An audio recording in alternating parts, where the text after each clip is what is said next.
दो दोस्त जो देर रात को एक शादी से वापस अपने घर लौट रहे थे अपनी बाइक पर। अब उनके घर जाने के लिए दो रास्ते थे, जिनमें से एक रास्ता आर्य कॉलोनी से होके जाता था। दोनों दोस्तों ने आर्य कॉलोनी की डरावनी कहानियों के बारे में सुन रखा था, इसलिए अब वो डिसाइड करते हैं कि वो दोनों आर्य कॉलोनी से होके जाएंगे, क्योंकि फिर ये ट्रिप उनके लिए एक एडवेंचरस ट्रिप बन जाएगी। लेकिन फिर उनके साथ कुछ ऐसा होता है जिस वजह से उनकी वो एडवेंचर ट्रिप एक हॉरर ट्रिप में बदल जाती है। अगर आप मुंबई के आर्य कॉलोनी के बारे में जानते हो तो आपने वहां पे होने वाली वियर्ड पैरानॉर्मल चीजों के बारे में भी शायद सुना होगा, जो रात के समय वहां होती है। अगर आप किसी को भी बोलोगे कि रात में आर्य कॉलोनी चलते हैं, या फिर सपोज आप देर रात को अपने किसी फ्रेंड के साथ कहीं जा रहे हो एंड वहां जाने के लिए दो रास्ते हैं। एक है लंबा रास्ता, जहां से अगर आप जाओगे तो आपको अपनी डेस्टिनेशन पे पहुंचने के लिए 1 घंटा लग जाएगा, एंड जो दूसरा रास्ता है वो आर्य कॉलोनी से होके जाता है, जहां से अगर आप जाओगे तो आप 20-25 मिनट में ही अपनी डेस्टिनेशन पे पहुंच जाओगे। अब अगर आपके फ्रेंड को आर्य कॉलोनी के बारे में पता है तो भले ही आर्य कॉलोनी के थ्रू जाके आप अपनी मंजिल तक जल्दी पहुंच जाओगे, लेकिन फिर भी आपका फ्रेंड लंबे रास्ते से जाना ही प्रीफर करेगा। ऐसा इसलिए क्योंकि कई लोग जो रात के समय आर्य कॉलोनी से गुजरे हैं उनके साथ कई सारे डरावने पैरानॉर्मल इंसिडेंट्स हो चुके हैं, जिस वजह से रात के समय लोग आर्य कॉलोनी से जाना अवॉइड ही करते हैं। एक पल के लिए जो लोग कार में होते हैं वो लोग वहां से गुजर भी जाते हैं, लेकिन जितने भी बाइक राइडर्स होते हैं वो वहां से जाना अवॉइड ही करते हैं। अब इतने सारे लोगों के साथ वहां पे स्कैरी इंसिडेंट्स हो चुके हैं, एंड इन्हीं सारे स्कैरी इंसिडेंट्स में से एक इंसिडेंट के बारे में मैं आज आपको इस वीडियो में बताऊंगा, जो महेंद्र और सूरज नाम के दो दोस्तों के साथ हुआ था। सो स्टोरी ये है कि महेंद्र और सूरज नाम के दो दोस्त होते हैं जो मुंबई के कांदिवली एरिया में रहते थे, एंड ये इंसिडेंट उनके साथ 2011 में हुआ था,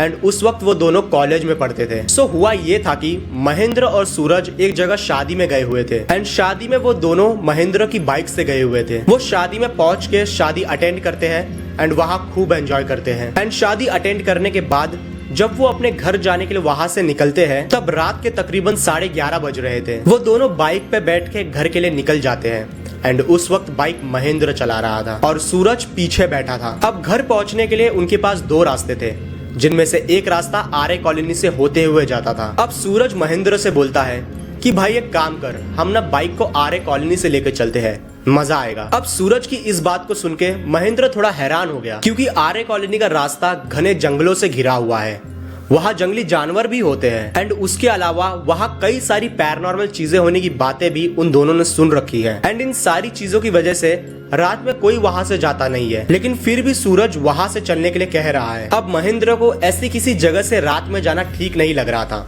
इसलिए उसने सूरज को मना कर दिया। लेकिन महेंद्र के मना करने के बाद सूरज उससे कहता है कि भाई तू डरपोक है क्या, जो तुझे वहां से जाने के लिए डर लग रहा है। अब इस पे महेंद्र कहता है कि भाई तुझे तो पता ही है कि रात को आर्य कॉलोनी से जाना ठीक नहीं है, तुझे भी तो सब कुछ पता है, एंड वहाँ जंगली जानवर भी तो हो सकते हैं, जिस वजह से हम किसी बड़ी मुसीबत में भी फंस सकते हैं। अब इस पे सूरज कहता है कि भाई अगर कोई जंगली जानवर दिख गया तो तू बाइक की स्पीड को बढ़ा देना, अब इतना सोच मत और बाइक को आर्य कॉलोनी की तरफ मोड़ ले। अब सूरज की बात से महेंद्र भी कन्विंस्ड हो गया था। उसने सोचा कि रात को आर्य कॉलोनी से जाना उन दोनों के लिए एक एडवेंचर ट्रिप की तरह होगा। महेंद्र अब बाइक को आर्य कॉलोनी की तरफ मोड़ लेता है, एंड जब वो दोनों आर्य कॉलोनी के रास्ते पे पहुंचते हैं तब वहां का नजारा देख के महेंद्र थोड़ा सा हैरान और साथ में एक्साइटेड भी हो जाता है, क्योंकि वो रास्ता दोनों साइड से घने जंगलों से घिरा हुआ था, एंड वहां बहुत अंधेरा था और साथ में बहुत शांति भी, जो उस जगह को और भी ज्यादा डरावनी बना रही थी। एंड एक एडवेंचरस ट्रिप के लिए वो एनवायरनमेंट एकदम परफेक्ट था। खैर रास्ते में कुछ दूर आगे जाने के बाद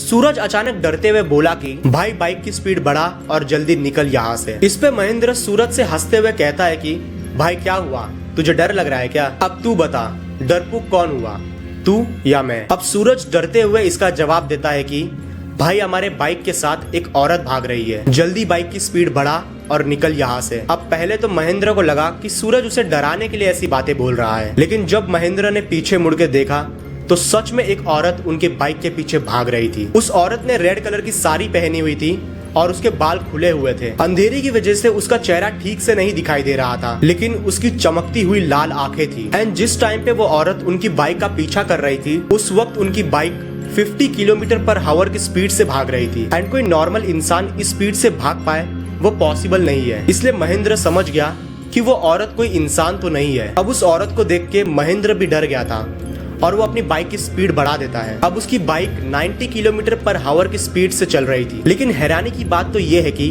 वो औरत अभी भी उनके बाइक के पीछे ही थी। महेंद्र अपनी बाइक को और तेजी से भगाने की कोशिश कर रहा था, लेकिन किसी रीजन की वजह से उसकी बाइक 90 के स्पीड से ऊपर जा ही नहीं रही थी। फिर अचानक महेंद्र की नजर उस औरत के पैरों पर पड़ी एंड फिर उसने देखा कि उस औरत के पैर उल्टे हैं। ये देख के वो समझ गया कि वो औरत कोई आत्मा या फिर कोई चुड़ैल है। इसके अलावा उसने ये भी नोटिस किया कि जब वो औरत भाग रही थी तब उसके पैर जमीन को टच नहीं हो रहे थे।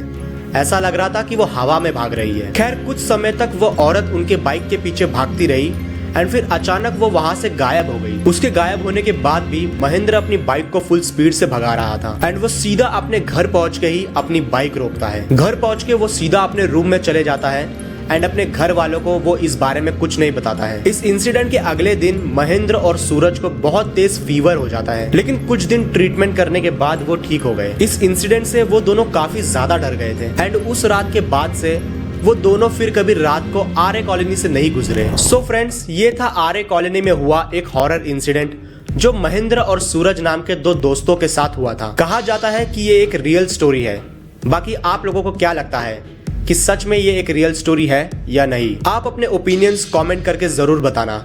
बाकी तब तक के लिए मैं मिलता हूँ आपसे एक न्यू वीडियो में एक न्यू टॉपिक के साथ।